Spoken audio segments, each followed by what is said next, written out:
Hi friends, welcome to two board channel. இது வரைக்கும் சேனலை சப்ஸ்கிரைப் பண்ணலாம். சப்ஸ்கிரைப் பண்ணிவிட்டு பக்கத்தில் இருக்க பெல் சிம்பிளை கிளிக் பண்ணி. ஹாய் ஃப்ரெண்ட்ஸ், இன்றைக்கி என்னோடய வெனஸ்டே மார்னிங் ரொட்டீன் தான் பார்க்க போகிறோம். ஸோ வெனஸ்டே மார்னிங் 6லேருந்து 10 வரையிலும் என்னென்ன ரொட்டீன் ஒர்க் நான் பண்ணுறேன் அப்படிங்கிறத இந்த வீடியோவில் ஃபுல்லாக பார்க்கலாம். வாங்க, இந்த வீடியோ ஃபுல்லாக ஸ்கிப் பண்ணாமல் பாருங்கள். ரொம்ப என்ஜாயபுளாக இருக்கும். பூரிஸ்லாம் டிஃப்ரெண்ட் பூரிஸ்லாம் ரெடி பண்ணியிருக்கேன், குழந்தைங்களுக்கு ரொம்ப பிடிச்ச மாதிரி. ஸோ அதுவும் இந்த வீடியோவில் ஜாயின் பண்ணியிருக்கேன். ஸ்கிப் பண்ணாமல் பாருங்கள், யூஸ்ஃபுல்லாக இருக்கும்.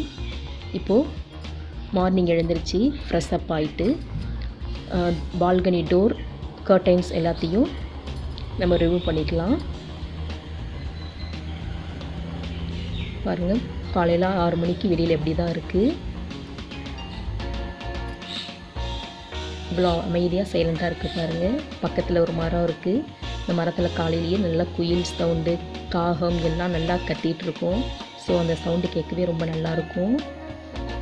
பாருங்கள், வெளியில் யாருமே இல்லை.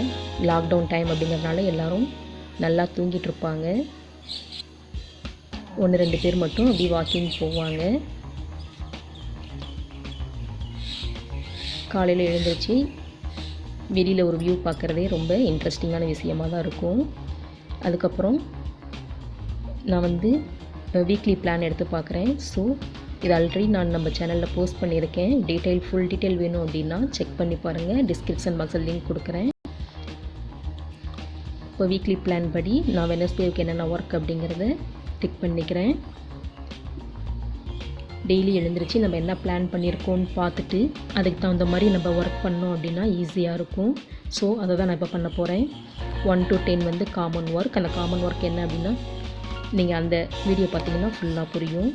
அதுக்கப்புறம் காமன் ஒர்க்லாம் முடித்ததுக்கப்புறம் க்ளீனிங் ஒர்க் பண்ண போகிறேன். ஸோ ஃபஸ்ட்டு செடிக்கு தண்ணி ஊற்றுறது ஃபஸ்ட்டு ஒர்க்கு. இப்போது நான் வீட்டில் வச்சுருக்க மணி பிளான்ட்டுக்கு எல்லாத்துக்கும் தண்ணி ஃபில் பண்ணிக்கலாம். ஸோ காலையில் எழுந்திரிச்சோன்னையே செடிகளுக்கு நம்ம சாப்பாடு கொடுத்துட்டோன்னா அவங்களும் நல்லா ஃப்ரெஷ்ஷாக வளருவாங்க. பாருங்கள், தண்ணி டெய்லி ஊற்றுறதுனால நிறையா செடி துளுத்து வருது, பார்க்கவே ரொம்ப அழகாக இருக்குது. அதுக்கப்புறம் சின்னதாக ஒரு மணி பிளான்ட் வச்சுருக்கேன். ஒரு சின்ன டப்பாவில் மண் போட்டு. எறும்பு வந்துட்டாங்க பக்கத்தில். ஸோ அவங்கள போக வச்சிடலாம். எறும்பு போயிட்டாங்க அந்த சைடு. இப்போ மணி பிளான்ட்டு நல்லா இதுவும் பாருங்கள், ஒரு சின்ன செடியை தான் வச்சுருந்தேன். இப்போ சூப்பராக நல்லா தளர்ந்து வந்திருக்கு, பார்க்கவே ரொம்ப அழகாக இருக்குது. ஸோ இதுக்கும் தண்ணி ஊற்றியாச்சு. காலையில் எழுந்திரிச்ச உடனே நான் ஃபஸ்ட்டு வேலை பண்ணுறது இது தான். செடிகளுக்கெல்லாம் தண்ணி விட்டுருவேன். அதுக்கப்புறம் குடிக்கிறதுக்கு ஃபில்டரில் தண்ணி ஃபில் பண்ணிக்கலாம். மினரல் வாட்டர் வாங்கிப்போம். ஸோ நேற்று வாங்க மறந்துட்டதுனால குடிக்க தண்ணி இல்லை. நான் டைரக்ட் தண்ணி பிடிச்சி நான் ஃபில்டர் பண்ணிகிட்ருக்கேன்.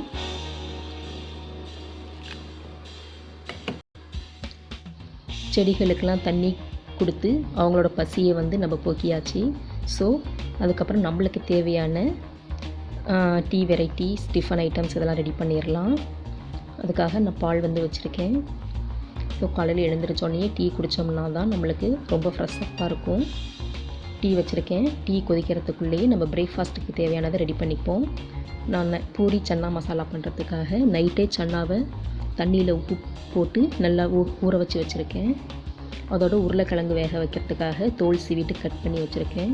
நம்ம தோல் சீவிட்டு உருளைக்கிழங்கு வேக வச்சோன்னா சீக்கிரம் வெந்துடும். நம்மளுக்கு தோல் உரிக்கிற வேலையும் கொஞ்சம் மிச்சமாகும். அதுவும் இல்லாமல் அதில் இருக்க மண்ணெலாம் இந்த சுண்டலோட மிக்ஸ் ஆகாமல் இருக்கும். ஸோ எப்போ போட்டாலும் உருளைக்கிழங்கு தோலை நம்ம சீவிட்டு போட்டோன்னா வேலையும் குயிக்காக முடிஞ்ச மாதிரி இருக்கும், மண்ணும் இல்லாமல் ஹைஜீனிக்காக இருக்கும். ஸோ அதுக்கு தேவையான அளவு உப்பு போட்டுட்டு இப்போ நம்ம சுண்டலை 4 விசில் பக்கம் எடுத்து வேக வச்சு எடுத்துக்கலாம். சுண்டல் வச்சுட்டேன், வெந்துட்டுருக்கு. அதுக்கப்புறம் பூரிக்கு தேவையான மாவை மிக்ஸ் பண்ணுறதுக்காக 2 கப் கோதுமை மாவு, அதுக்கு தேவையான அளவு உப்பு போட்டு ஃபஸ்ட்டு நல்லா கலந்து கொடுத்துக்கலாம். உப்பு மாவும் அப்போ தான் கட்டி கட்டியாக இருந்ததுன்னா மாவு நம்ம பிசையும் போது சாஃப்டாக வராது. ஸோ நல்லா மிக்ஸ் பண்ணி கட்டி இல்லாமல் எடுத்துகிட்டு அதுக்கப்புறம் கொஞ்சம் கொஞ்சமாக தேவையான அளவு தண்ணி விட்டு நல்லா டைட்டாக பிசைஞ்சிக்கலாம். பூரிக்கு மாவு டைட்டாக இருந்ததுனா தான் எண்ணெய் இழுக்காது, பூரியும் நல்லா பஃப்னு வரும். இப்போ கொஞ்சம் கொஞ்சமாக தண்ணி ஊற்றி நான் மாவு நல்லா மிக்ஸ் பண்ணிக்கிறேன்.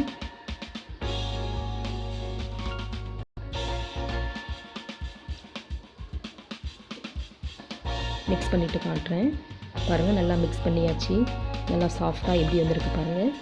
இதோட கொஞ்சமாக மேலே ஆயில் அப்ளை பண்ணிவிட்டு நம்ம இதை ஒரு கவர் போட்டு க்ளோஸ் பண்ணி வச்சிடலாம்.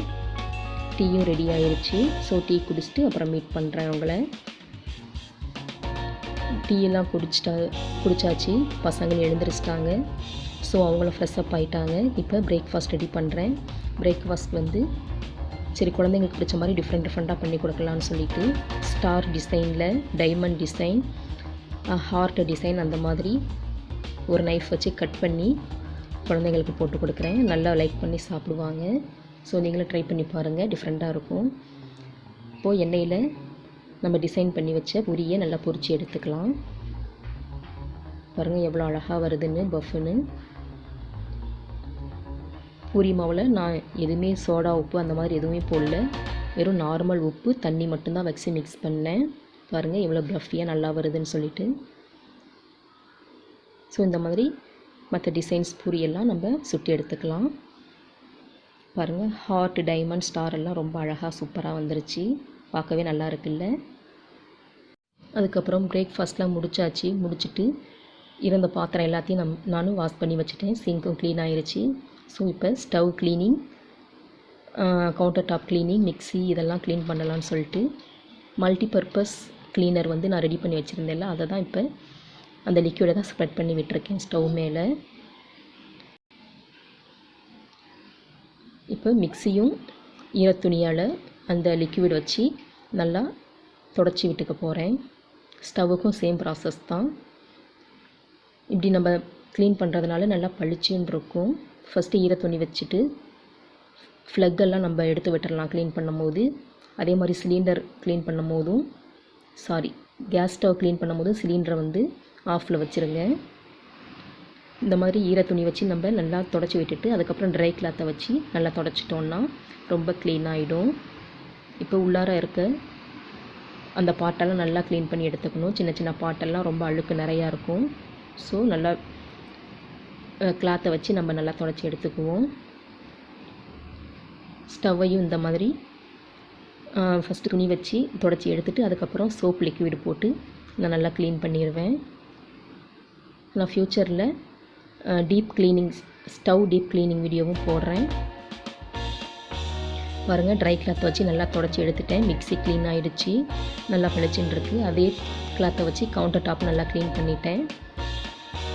எந்த ஒரு ஆயில் ஸ்ட்ரைன் இல்லாமல் நல்லா க்ளீன் ஆகிடுச்சு. அதே மாதிரி கேஸ் ஸ்டவ்வும் நல்லா டீப் க்ளீன் பண்ணிட்டேன். ஸோ கிச்சன் வந்து மார்னிங் நல்லா க்ளீன் ஆகிடுச்சு. மார்னிங் ரொட்டீன் முடிஞ்சிருச்சு ஃப்ரெண்ட்ஸ்.